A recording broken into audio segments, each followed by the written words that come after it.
All right, guys, what's going on? Welcome in. So Seth Walder of ESPN just recently did a huge piece where, he literally dove into every single team in football, giving them an offseason grade, talking about his favorite move, the move that he disliked the most, while also the biggest move, right? Highlighting that as well, all giving pretty decent descriptions for every single situation and organization out there.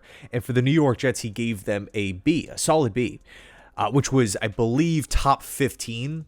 Right around that 13-12 mark, if my math serves me correctly here.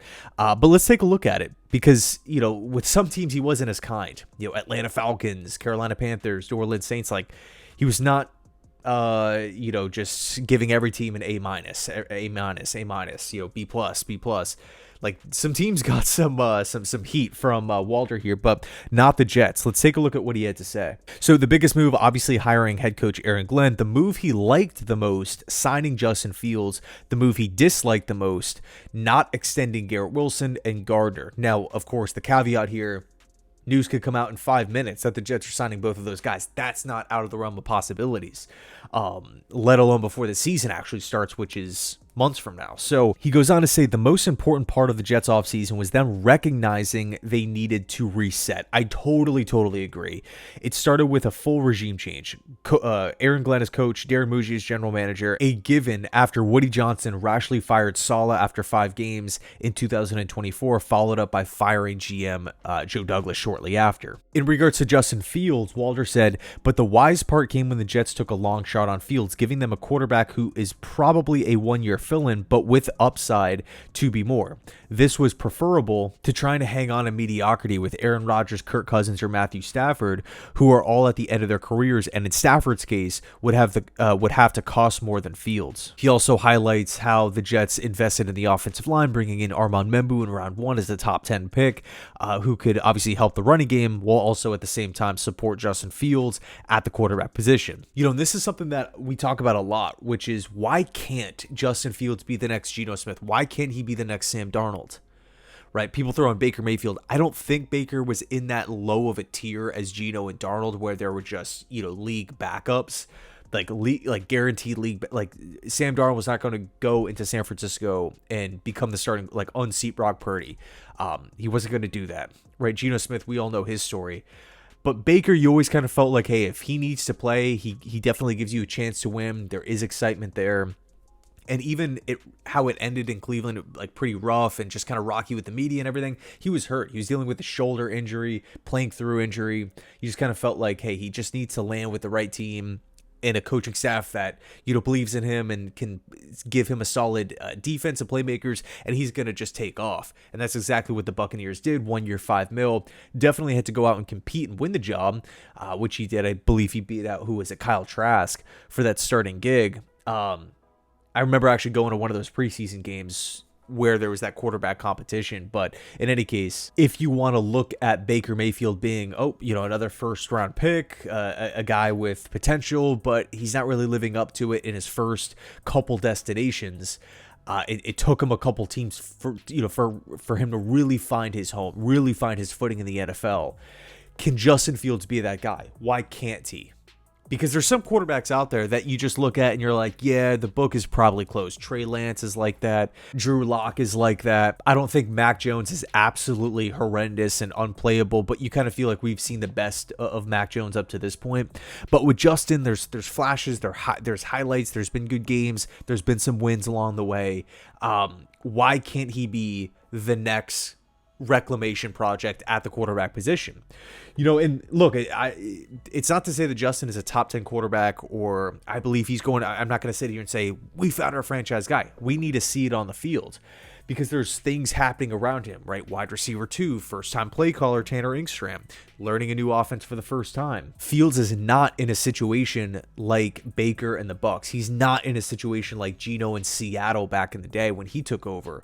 Not in a situation with Sam Darnold and the Vikings, where it was like established head coach, winning football games, culture already instilled. All 3 coaches have made it to the playoffs before. Todd Bowles, playoff team. Pete Carroll, playoff team. Kevin O'Connell, playoff team. very good teams, stars on that team. Think of the Vikings, all the great players on the Minnesota Vikings roster. Sam Darnold's just kind of, plug and play. You have enough support around you. Baker Mayfield, Godwin, Mike Evans, the defense, the offensive line, top five O-line in football, right? Seattle didn't have like the top end talent, but still very good players, DK Metcalf, etc. With Fields, it's kind of learn on the fly, while at the same time Aaron Glenn is learning on the fly to be a head coach. You feel very good about Glenn's ability and what he's shown so far through offseason, OTAs, press conferences, things that players have said about Glenn, whether they're Jets or Lions or Saints or former players, whatever. You feel good about Glenn's ability moving forward as head coach of this football team. Like, he's qualified, he's good enough to get the job done, become this franchise guy, this culture setter, if you will. But we haven't seen it yet. So again, Fields, maybe a bit of an uphill battle, but hey, he has an opportunity. He's going to have this full season. He was handpicked by this Jets team. They could have drafted a quarterback. They could have signed someone else. They could have hung on a Rodgers or trade for Cousins or whatever. But they chose Justin Fields, 2-year deal, a decent amount of money, $30 million guaranteed on day one of free agency.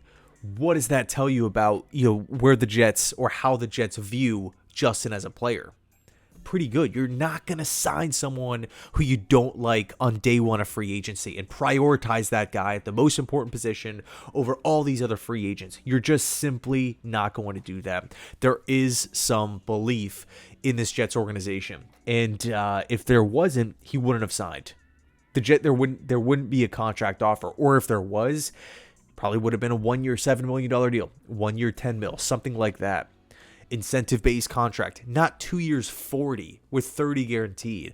So of course, we'll see how the season plays out. I'm pulling for Fields. I really hope that he is the answer, but like we've touched on before in multiple videos, it's really a win-win for this Jets team. It is, right? This is not looking at the situation through, jet green tinted glasses here. On one side of the coin, if Justin Fields works out, fantastic. You have found your guy. And what makes things even better, in 2026, you already have this guy under contract on a really, really cheap deal. So awesome situation. Again, if Fields works out. If he doesn't, if Fields does not look like he's the guy, there's more questions than answers, there's a lot of losses, just inconsistent quarterback play, doesn't really feel like he's picking up the offense, well, it's $30 million gone. And that's really it. You're not on the hook for $90 million. Think Kirk Cousins, Atlanta Falcons. Like, he's just a backup making like top quarterback money as a backup. It's important to have good backups, but you guys know what I'm saying. Like, we're not on the hook for this, mega deal, Deshaun Watson, Cleveland Browns situation, right? He's not under contract for 4 or 5 more seasons. Chances are, if he's not the guy, he will be released after the year. Or at the worst, he would just be the backup for the team next season. And also, if Fields does not work out, that probably means that the Jets aren't winning a bunch of games this upcoming season. I find it very hard to believe that the Jets would have 10 wins and then decide to move on from Justin Fields. That makes not much sense at all. So if that's the case, this upcoming draft class is loaded. So if we have a top 10 pick, we could probably just land our guy there and we can just have this nice seamless transition. So it's a win-win for the Jets either way. If Fields works out or if he doesn't, we're in a pretty good spot. And so he ends the Jets section off by saying this: two major questions remain. Will the Jets sign Wilson and or Gardner to extensions? Since both are coming off down seasons after previously demonstrating elite ability, this is when the Jets should work out a deal, hoping to get a slight discount on what they may or what they might pay a year from now. But as with all contracts, it takes two to tango. So I definitely disagree with Wilson having a down year here. I think if you take a look at the numbers, it's pretty consistent based off of what we've seen. And then you throw on top of it the major disadvantages that Garrett had to work with last season, right? Does Jamar Chase have Nathaniel Hackett as the offensive coordinator? Does Justin Jefferson... Take your pick. Does CeeDee Lamb, do they have Aaron Rodgers throwing him the football where he's prioritizing throwing to his friends? In my opinion, Wilson was not disappointing last season. Gardner, on the other hand, was just my honest opinion, right? When you look at tackling, when you look at physicality with the football in the air, right? Way too aggressive, jersey pull, hand pull, arm pull, just too physical, right? Where first couple years the refs weren't really calling it, but then for whatever reason last season they started calling it a lot more. And I felt like in most cases the refs weren't right. I didn't feel like it was a, like when Michael Carter picked off the ball against the Chiefs and they call this pass interference. Like I didn't really get the sense that they were like BS calls from the refs when they were throwing flags on Gardner. Run support, not good at all. I felt like there were just issues with the overall physicality to Gardner's game, like trying to go in with these arm tackles, literally moving out of the way to try to tackle with the arm. I just didn't really like what I saw last season. Now, he wasn't horrible, definitely was not horrible, and still made some good plays, but the point that Walder is trying to make here is, hey, the Jets can maybe get these guys at a little bit of a bargain because of the losses and the individual performances. I honestly don't think it matters all that much. I mean, we just saw J.C. Horn get what he got. Humongous deal, top 3 highest paid corner in football, and he's been inconsistent. He's missed games. He's been injured. Carolina hasn't really won a whole lot. So how much does Horn contribute to winning is definitely a question. So I think when it's all said and done, both of these guys will be re-signed, but at the same time, I think both guys will become really, really, well-compensated players. Garrett will be a top 10 highest paid wide receiver. Gardner, I think, will probably become the number 1 or number 2 highest paid corner in football, somewhere in that range. Somewhere in that range for both of these guys. So anyway, let me know your thoughts down below in the comment section. Thanks so much for watching, and as always, go Jets.